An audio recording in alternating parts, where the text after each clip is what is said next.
Hello, peeps and hello, peppers, and welcome to the chaotic march of trying to finish my graphic novel.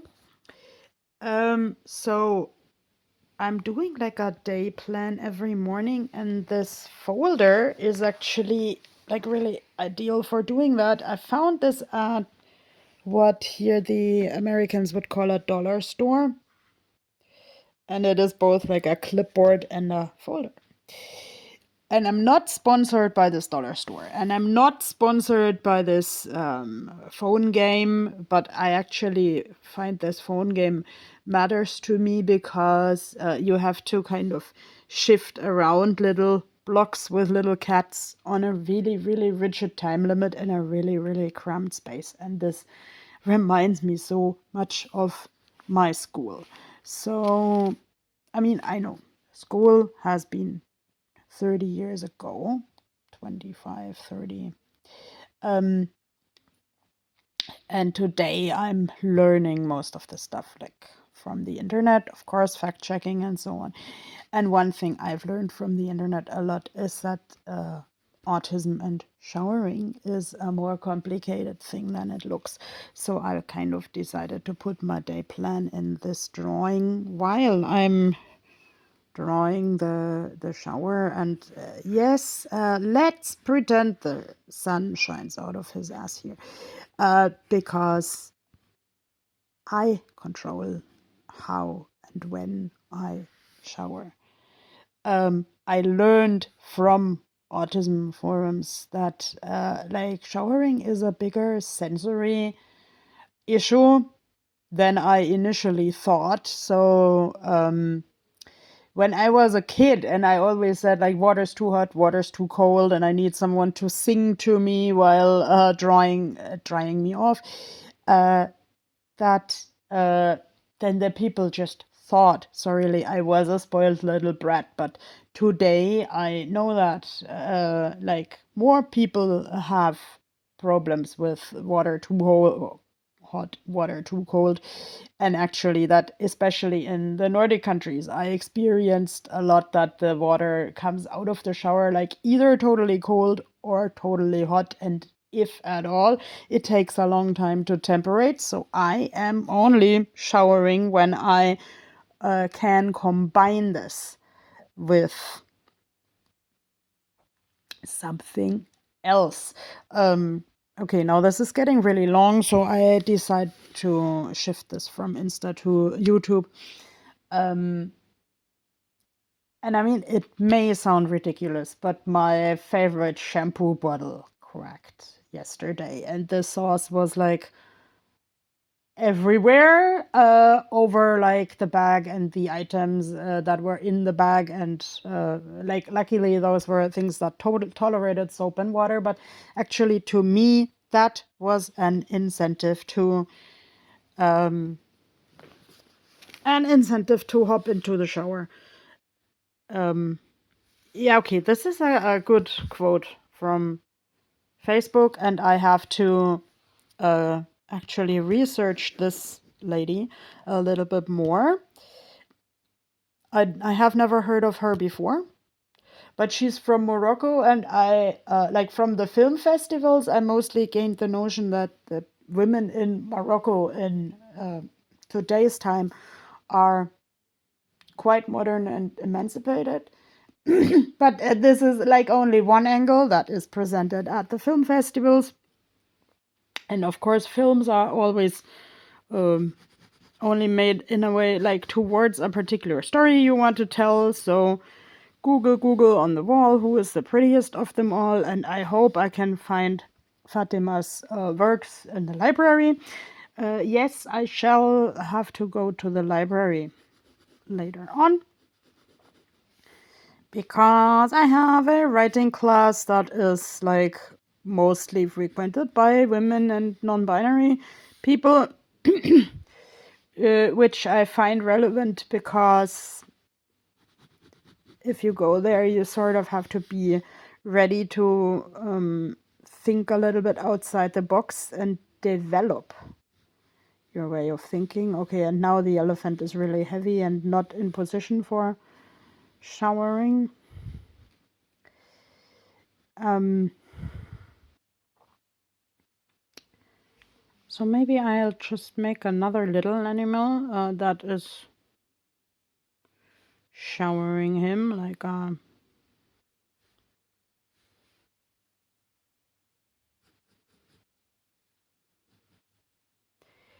I don't know if a baby elephant can climb up on the other elephant, but they are actually pretty goofy. And yes, actually, I like my goofy memories of going into the bath as a kid.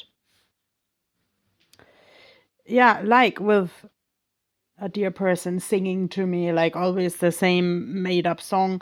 And like then this massaging with a towel even was less of a problem. So I don't know. Maybe I should instruct people who, for some rhyme and reason, touch me to sing to me. Mm, that would be worth a thought. But let's say many things involving touch work better if people somewhat distract me. Like, let's say the general population would never tell me I stink, but let's say some people who admittedly had their own sensitivities uh, told me that I stink and I need to fix some help to to help me get into the shower. And let's say the way that was said was absolutely humiliating. Um, because the majority of people doesn't understand that I do indeed wash myself every day with a washcloth. Uh, if it need be, also multiple times. And that especially the older I get, the more problems I have to get into like a bathtub with a shower. Like in my own apartment, I have a ground level shower. That was, of course, a total game changer. But like with bathtubs for, at people's houses who I'm close to, like we had to try everything, like such a sitting board that is like similar to a children's swing, and something that was like an air bed. That this air bed was actually the most fruitful because these air pockets gave me a weird support that other people didn't necessarily need and understand either. Um, and to me, it's a giant fuss to get dressed and undressed. Um,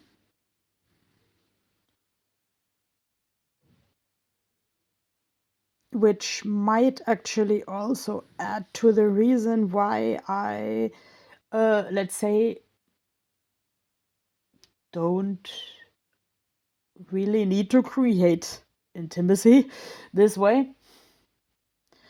And why I frequent a lot of flea markets where I buy clothing that is basically bigger than my size, so I can just slip into it. Um, and actually, this showering theme funnels into the it funnels into the theme of common decency. Um, I actually feel for the many people on Reddit who are cited as stinking or not being able to shower or bathe in a way. Um, like, especially women, I have made this experience as a teenager, are always like entrained to be pretty and be clean. And it was a bit of a weird feeling that, let's say, someone gave me a deodorant as a birthday present when I was like 13 ish. Um, I know that shall be a humorous, discreet way of saying you should watch your hygiene. But let's say just yesterday, I learned a sentence that mirrored the approach I would rather have wanted to see, which is there was a father of a son with a disability, the nature of which I forgot. And he says he started a small business with his son, and we don't lower the standards. We figure out how it's done with our concrete conditions. So, yeah, people bring on the ground level showers, the baby wipes, and the airbeds. And like with this huge plan, of course, I will have to cook it down, sort of in my witch's cauldron.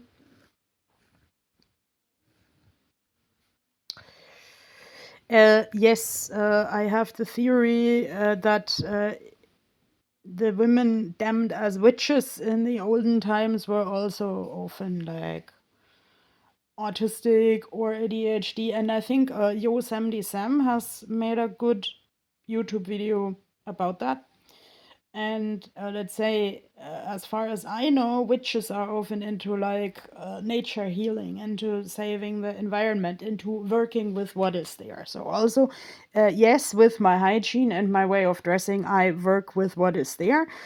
It has helped me greatly to combine the shower also with, like, for instance, go into the pool. Like, okay, I still think that my sea monster is related to an elephant. So the elephant can also be pregnant with a sea monster. And like in my beloved tarot, the pregnant empress card is often like also about waiting for something to come to fruition or creating something that is not necessarily a literal pregnancy. So and like in German, I even have heard the term "I'm pregnant with the idea such and such." And yes, now I give this elephant tusks because, like, I learned as a child that in Asian elephants only the male has tusks, but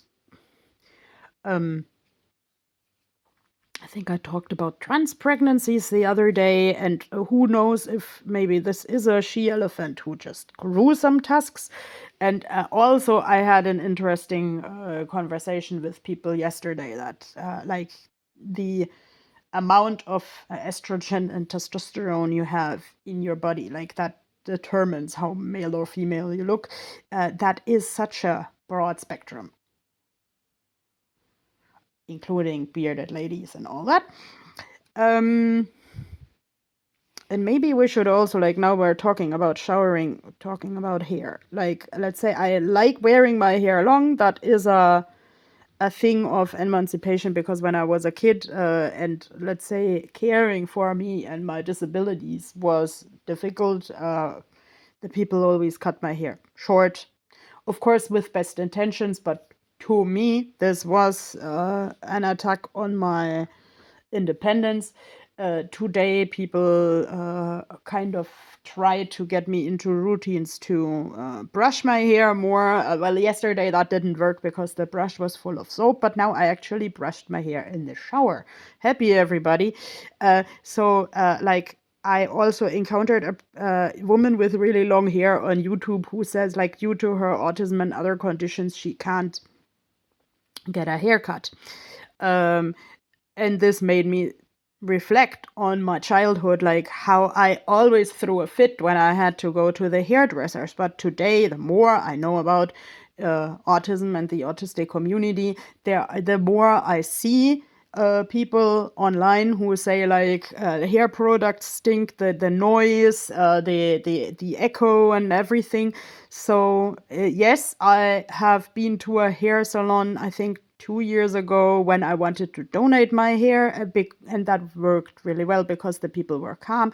And like in my youth, there was a mobile hair salon originally directed to elderly people, but that actually gave me so much calmness. Still stinky hair products, but such a calm atmosphere. Bye bye.